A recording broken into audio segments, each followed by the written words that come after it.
আসসালামু আলাইকুম রহমতুল্লাহ। আয়াতুল কুরসির এমন 5টি আমলের কথা আজকের ভিডিওতে আলোচনা করব, যেই 5টি আমল যদি আপনি দৈনন্দিন জীবনে করতে পারেন, ইনশাআল্লাহ মৃত্যুর পরবর্তী জিন্দিগিটা সুখময় হয়ে যাবে ইনশাআল্লাহ, এবং পরকালের জিন্দিগিতে আল্লাহ রব্বুল আলামিন আপনাকে অবশ্যই জান্নাত দান করবেন ইনশাআল্লাহ। তো প্রিয় দর্শক, আমি বিশ্বাস করি যে ব্যক্তি মৃত্যুর পরবর্তী জিন্দেগিতে জান্নাতে যেতে চায়, সে আজকের সম্পূর্ণ ভিডিওটি দেখে এইখান থেকে পরবর্তীতে উক্ত আমলগুলো শিখে পরবর্তীতে সেও এই 5টি আমল সব সময় করবে ইনশাআল্লাহ। তো চলুন প্রিয় দর্শক, কোনো কথা না বাড়িয়ে সম্পূর্ণ আলোচনায় প্রবেশ করা যাক। 1 নাম্বার আমল হলো প্রত্যেক ফরজ সালাতের পর আয়াতুল কুরসি পাঠ করা। আবু উমামা রাদিয়াল্লাহু তাআলা আনহু থেকে বর্ণিত, নবী সাল্লাল্লাহু আলাইহি ওয়াসাল্লাম বলেন, যে ব্যক্তি প্রত্যেক ফরজ সালাতের পর আয়াতুল কুরসি পাঠ করবে, সে ব্যক্তির জন্য তার মৃত্যু ছাড়া আর অন্য কিছু জান্নাতে প্রবেশের পথে বাধা হবে না। সুবহানাল্লাহ। এই হাদিসের ব্যাখ্যা এটাই যে ব্যক্তি প্রত্যেক ফরজ সালাতের পর আয়াতুল কুরসি পাঠ করবে, সে ব্যক্তি অবশ্যই মৃত্যুর পর সাথে সাথেই জান্নাতে চলে যাবে ইনশাআল্লাহ। উবাই ইবনু কাব রাদিয়াল্লাহু তাআলা আনহু থেকে বর্ণিত, তিনি বলেন, রাসূল সাল্লাল্লাহু আলাইহি ওয়াসাল্লাম বলেন, হে আবুল মুনজির, তোমার কাছে আল্লাহর কিতাবের কোন আয়াতটি সবচেয়ে মর্যাদাপূর্ণ? তখন সেই সাহাবী বলেন, আল্লাহ ও তার রাসূল সাল্লাল্লাহু আলাইহি ওয়াসাল্লামই ভালো জানেন। তিনি আবার বলেন, অর্থাৎ নবীজি সাল্লাল্লাহু আলাইহি ওয়াসাল্লাম আবার বলেন, হে আবুল মুনজির, তোমার কাছে আল্লাহর কিতাবের কোন আয়াতটি সবচেয়ে মর্যাদাপূর্ণ? তখন সেই সাহাবী বলল, আল্লাহু লা ইলাহা ইল্লা হুয়াল হাইয়ুল কাইয়্যুম, অর্থাৎ আয়াতুল কুরসির আয়াত। তখন নবীজি সাল্লাল্লাহু আলাইহি ওয়াসাল্লাম উক্ত সাহাবীর বুকে হালকা আঘাত করে বলেন, হে আবুল মুনজির, তোমার এই জ্ঞানটুকু আনন্দদায়ক হোক। সুবহানাল্লাহ, তুমি সত্যিই বলেছ, পবিত্র কোরআনুল কারীমের সবচেয়ে মর্যাদাপূর্ণ আয়াত হলো আয়াতুল কুরসি। আল্লাহু আকবার। প্রিয় দর্শক, আমরা এই আয়াতুল কুরসি শিখার চেষ্টা করব ইনশাআল্লাহ। আবু হুরায়রা রাদিয়াল্লাহু তাআলা আনহু থেকে বর্ণিত, তিনি বলেন, রাসূল সাল্লাল্লাহু আলাইহি ওয়াসাল্লাম বলেছেন, প্রতিটি বস্তুরই চূড়া আছে। কোরআনের উঁচু চূড়া হলো সূরা আল বাকারা। এতে এমন একটি আয়াত আছে যা কোরআনুল কারীমের একেবারে শ্রেষ্ঠ একটি আয়াত। প্রিয় দর্শক, এই আয়াতুল কুরসি যদি আপনি না পড়তে পারেন, তাহলে আপনার চেয়ে হতভাগা এই পৃথিবীতে আর কেউ নেই ইনশাআল্লাহ। আজকের ভিডিও থেকে আমরা অবশ্যই আয়াতুল কুরসির এই আয়াতটি শিখার চেষ্টা করব এবং এই 5টি আমলকেও শিখার চেষ্টা করব ইনশাআল্লাহ। 2 নম্বর আমল, আবু লায়লা রাদিয়াল্লাহু তাআলা আনহু থেকে বর্ণিত, তিনি বলেন, আমি নবী সাল্লাল্লাহু আলাইহি ওয়াসাল্লামের নিকট বসে থাকা অবস্থায় এক বেদুইন তার কাছে এসে বলল, আমার এক অসুস্থ ভাই আছে। তিনি বলেন, তোমার ভাই কি রোগে আক্রান্ত? সে বলল, কোনো কিছুর কুপ্রভাব। তিনি বলেন, তুমি যাও এবং তাকে আমার কাছে নিয়ে আসো। তখন সে গিয়ে তার ভাইকে নিয়ে এলে তিনি তাকে নিজের সামনে বসান, অর্থাৎ নবীজি সাল্লাল্লাহু আলাইহি ওয়াসাল্লাম তাকে নিজের সামনে বসান।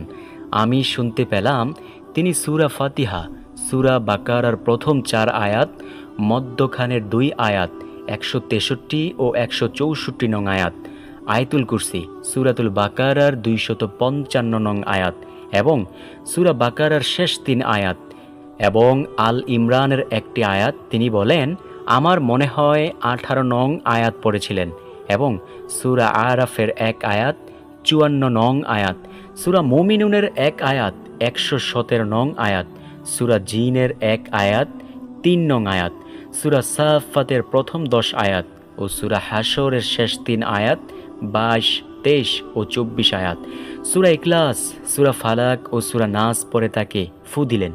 তাতে বেদুইন এমনভাবে সুস্থ হয়ে দাঁড়ালো যে তার কোনো রোগই অবশিষ্ট নেই। সুনান ইবনে মাজাহ শরীফের হাদিস। প্রিয় দর্শক, আপনাদের মধ্যেও যদি কারো শরীরে কোনো কিছুর কুপ্রভাব থেকে থাকে তাহলে উক্ত আমলটি করবেন, ইনশাআল্লাহ আল্লাহ তাআলা আপনাকে অবশ্যই এর উত্তম যাজা খয়ের কল্যাণ দান করবেন। তৃতীয় নাম্বার আমল হলো, আপনি যদি কোথাও বের হবার উদ্দেশ্যে বাড়ি থেকে বের হন, অর্থাৎ কোথাও যাইবেন, এমন সময় বাড়ি থেকে বের হওয়ার সময় যদি আয়াতুল কুরসি পড়ে আপনার শরীরটাকে মাসাহ করে বাড়ি থেকে বের হন, আল্লাহ রব্বুল আলামিনের হাজারো ফেরেশতা আপনাকে পাহারা দেবে, যাতে করে দুনিয়ার সকল বালা মুসিবত থেকে আপনি বেঁচে যান ইনশাআল্লাহ। চতুর্থ নাম্বার আমল হলো আয়াতুল কুরসি পড়ে ঘুমিয়ে যাওয়ার আমল। নবীজির সাহাবী আবু হুরায়রা রাদিয়াল্লাহু তাআলা আনহু নবীজি সাল্লাল্লাহু আলাইহি ওয়াসাল্লাম নবীজির সাহাবীকে একটি কাজ দিলেন যে সদকার মাল পাহারা দেওয়ার জন্য। তখন সেই সাহাবী আবু হুরায়রা রাদিয়াল্লাহু তাআলা আনহু সেই মালগুলো পাহারা দিচ্ছেন। এমন সময় তিনি দেখলেন একজন লোক চুপি চুপি এসে সেইখান থেকে খেজুর অথবা অন্য কিছু চুরি করে নিয়ে যাচ্ছে। তখন আবু হুরায়রা রাদিয়াল্লাহু তাআলা আনহু সেই চোরের হাত ধরে বলল, আমি তোমাকে নবীজির দরবারে নিয়ে যাব, তোমার বিচার করা হবে। তখন ওই চোর কান্না করা শুরু করলো। সে অভাবের কথা বলল যে, আমার ঘরে অনেক অভাব, আমাকে তুমি ছেড়ে যাও, আমি আর জীবনেও চুরি করব না। নবীজির সাহাবীদের তো ছিল অনেক মায়া। নবীজির সাহাবী আবু হুরায়রা রাদিয়াল্লাহু তাআলা আনহু সেই চোরকে মায়া করে ছেড়ে দিলেন। নবীজি সাল্লাল্লাহু আলাইহি ওয়াসাল্লামের দরবারে পরের দিন যাওয়ার পর নবীজি সাল্লাল্লাহু আলাইহি ওয়াসাল্লাম তাকে জিজ্ঞেস করলো, ও আবু হুরায়রা, গতকাল রাতে তোমার কাছে একজন চোর গিয়েছিল, তুমি তাকে কি করেছ? নবীজির সাহাবী বলল, ওগো নবী, আমার অত্যন্ত মায়া হয়েছে তার প্রতি, কারণ সে অভাবের কথা বলেছে, কান্না করে দিয়েছে, তাই আমি তাকে ছেড়ে দিয়েছি। নবীজি সাল্লাল্লাহু আলাইহি ওয়াসাল্লাম বলেন, সে মিথ্যা বলেছে, দেখবে সে আবার আসবে। পরের দিন সেই সাহাবী আবার পাহারা দিচ্ছে, এমন সময় দেখলো আবার সেই চোর আসলো। তখন নবীজির কথা মতো সেই চোরকে নবীজির সাহাবী ধরে ফেললো, বলল, আর আমি তোমাকে ছাড়বো না, কারণ তুমি ওয়াদা ভঙ্গ করেছ, তোমাকে আমি নবীজির দরবারে নিয়ে যাব। তখন সেই চোর বলল, আমি আর জীবনেও আসবো না, আমাকে আপনি ছেড়ে দিন। আমি বললাম তো আর জীবনেও আসবো না। আরে ভাই, আমার অনেক অভাব, এই জন্য আমার আসতে হয়। তখন নবীজির সাহাবী তাকে আবার ছেড়ে দিলেন।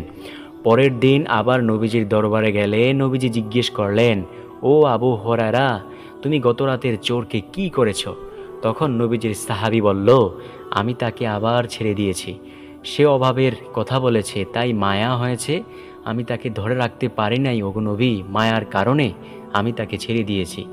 নবীজি সাল্লাল্লাহু আলাইহি ওয়াসাল্লাম বলেন, ও আবু হুরায়রা, সে আজকে রাতে আবার আসবে। তখন নবীজির সাহাবী ক্ষেপে গেলেন এবং বললেন, কি, তাকে আমি 2বার 3বার ছেড়ে দিলাম, তারপরেও সে আবার আসবে? তাকে আজকে রাতে আমি ধরবই। তখন নবীজির সাহাবী আবার পাহারা দিচ্ছেন রাতের বেলায়, এমন সময় সেই চোর আবার আসলো। তখন নবীজির সাহাবী চুপি চুপি গিয়ে তাকে ধরে বলল, আর তোমাকে ছাড়া হবে না, তোমাকে আমি আজকে আটকিয়ে রাখবই, তুমি একেবারে আজকে আর যেতে পারবে না। তখন নবীজির সাহাবীর কথা শুনে ওই চোর বলল, আমাকে তুমি ছাড়বে না, তুমি আমাকে ছেড়ে দাও, আমার অনেক অভাব। বলে, না, তোমাকে আমি ছাড়ব না। তখন সেই সাহাবীর কথা শুনে ওই চোর বলল, আমি তোমাকে একটি আমল শেখাবো, তুমি আমাকে ছেড়ে দাও। নবীজির সাহাবী বলল, কি সে আমল? ওই চোর বলল, শোনো, কেউ যদি ঘুমানোর পূর্বে আয়াতুল কুরসি পাঠ করে ঘুমিয়ে যায়, তাহলে শয়তান ওই কর্তৃত্ব হারিয়ে ফেলে, শয়তান আর তাকে কোনো ডিস্টার্ব করতে পারে না। তখন এই আমলটির কথা শুনে নবীজির সাহাবী তাকে ছেড়ে দিলে ওই চোর চলে গেল। এইবার নবীজির দরবারে আসলো আবু হুরায়রা রাদিয়াল্লাহু তাআলা আনহু।